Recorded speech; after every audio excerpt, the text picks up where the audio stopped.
I think I will read.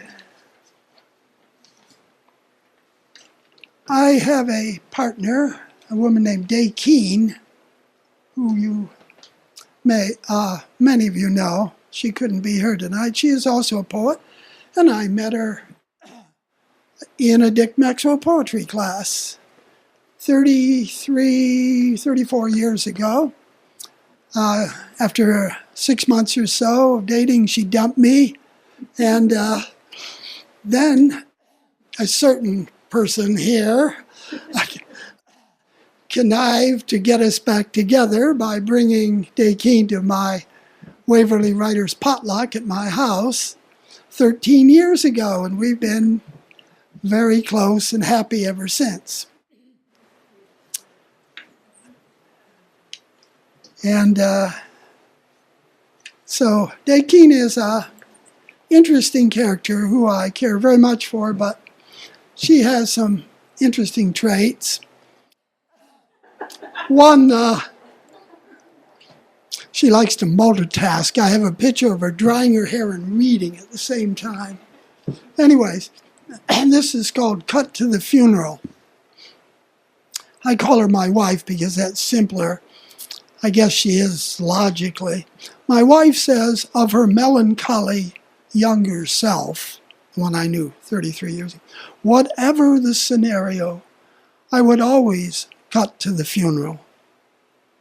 Her friends knew her fondly as the Queen of Angst. In the 30 years since, life has offered her many deaths, dramas, comedies, and tragedies, including the interwoven terrors and joys of mothering a child. With that child in distress and needing her full attention, angst became a luxury. She laughs often nowadays, but if she should happen out of old habit to cut to the funeral, the coffin is empty, and the mourners have gone off to a wedding.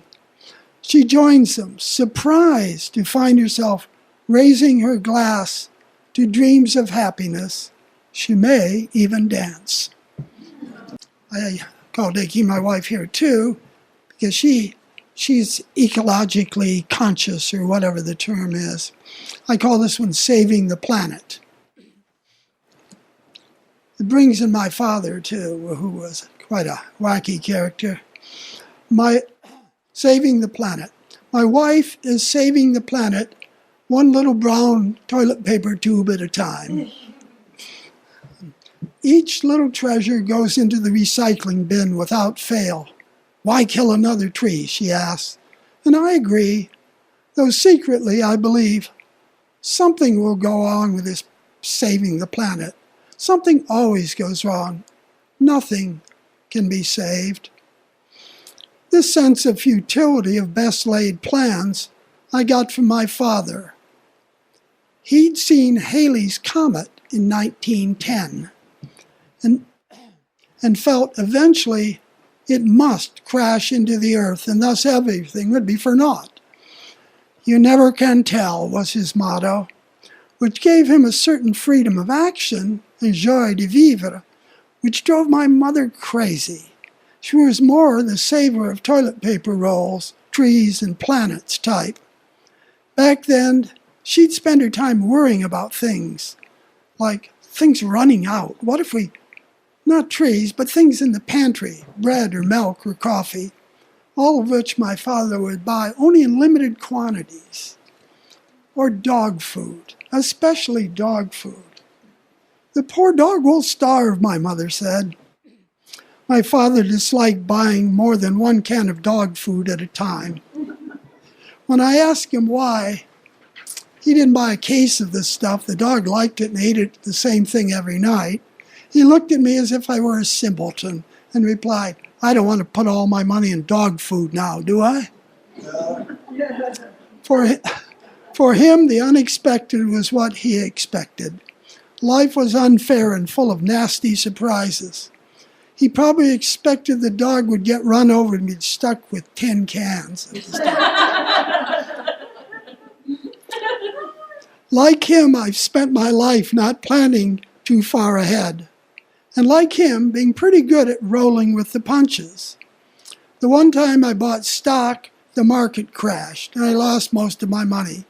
Proving my father right, I wasn't surprised.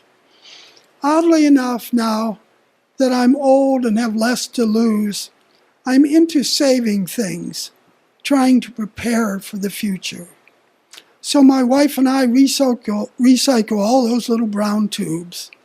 She thinks we're working together to save the planet.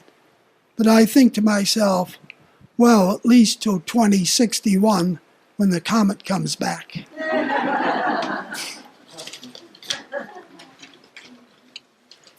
This is a love poem to Dakeen, who won a prize in the Blue Unicorn contest. It's called As You Sleep. My arm is over your body, and both your small hands hold my large hand tightly to your chest. Hold it like some talisman of safety for your journey. I stay perfectly still, and soon I am rewarded. Your breathing deepens and you sleep. Your rib cage rises and falls, the sturdy bellows that breathes life on the flame. And though your body remains in my arms, I know your soul has slipped away into a cave and down to another world where I cannot follow or protect you. Your body seems to float in my arms, so lightly do I hold what remains of you in the solid world. Now you make that odd stifled cry you make sometimes as you encounter some terror in your dream. A tremor ripples through you like the passage of another spirit through your being. You are silent and still again, save for the reassuring rise and fall. There is so little we can know of someone we love. You fall asleep in my arms, and I can only hold your body and hear a cry over the great distance that separates me from what I wish so utterly to be joined to. I do not sleep, not from some stern sense of guardianship, but because I want to have the time for once to stand at the exact center of all the things that are rising and falling in all the possible worlds. It is never fully dark. The sun sets and the night begins. A full moon begins to rise, a fat blood orange rolling up over the lip of night, hot and ripe and close enough to touch. Yet it is another separate world.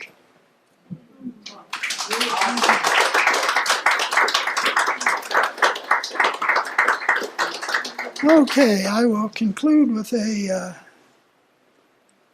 poem that I wrote last year, and I would think it would have some meaning for many people in the audience, though I don't want to judge anybody. It's called AARP. Has to do with getting old. AARP. As an inducement to renew my membership, the AARP sent me a little black nylon bag, about big enough for a passport and some change. It has a handy neck strap and AARP in big white letters across the front. I use it to carry a small camera when I go hiking in the hills. There recently, I passed two women. Maybe they were in their 40s. As they went down the trail and I went up, and when I was directly above them on a switchback, their voices floated up. "Did you see that guy's bag?" "Yes," the other said. "I know what you mean. AARP. Why tell everybody you're old?" I'm not sure whether being old or advertising the fact was my crime. But I realized it didn't matter, because in the good old USA, Being old is a state better hidden, with millions spent or billions spent on Botox, potions drunk or lotions smeared, elixirs and operations, pills, and denial. So I doubt if I could convince them of something I've discovered. Getting old has its advantages. Here's a not so obvious one. You no longer have to fear dying young or before your time, because by now you're well beyond your time. This might be a good place to mention the downside of being old, which can be summed up: aches and pains, regrets, and dodging the grim reaper. Back to the advantages. These days, you rarely suffer the disappointment you used to feel when things didn't work out as you'd hoped they would. You're pleasantly surprised when they do. Being a big plus to being aged is that you're no longer under pressure to achieve something, to be famous, to get rich, or set the world record, yada, yada, yada, which you'll notice often makes young people so intense and tedious, and very often stricken with the fear of failure and rendered lethargic. Oh, poor babies. Another great relief that comes with age is that you take yourself less seriously. Your image in the world is pretty much set. Your years and relative decrepitude is the first thing people notice about you. You used to worry about whether you looked fashionable or sexy or hip or whatever, and how that image helped or hurt your prospects. Now you know their first thought is, here's some old goof, i.e. a person of no consequence, or perhaps, as the song goes, a source of innocent merriment. Finally, and best of all, you can stop pretending. You can feel what you feel and let it show. You can like who you like and gently avoid the others.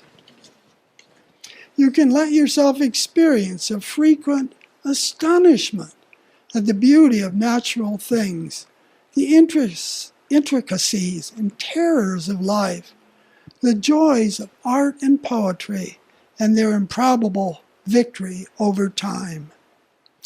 You no longer have to worship the popular gods or have mature opinions.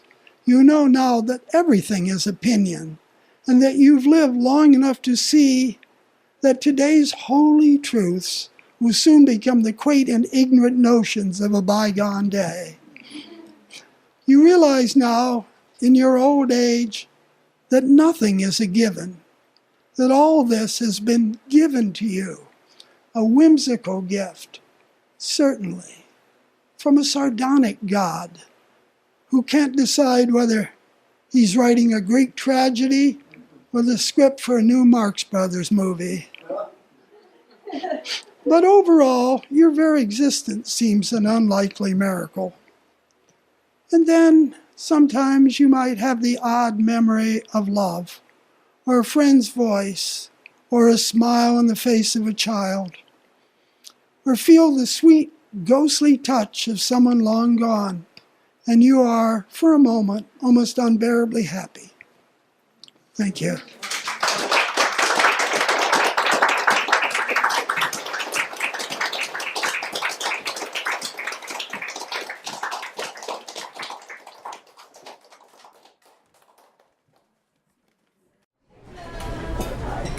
Bye guys, thank you. Have a great night.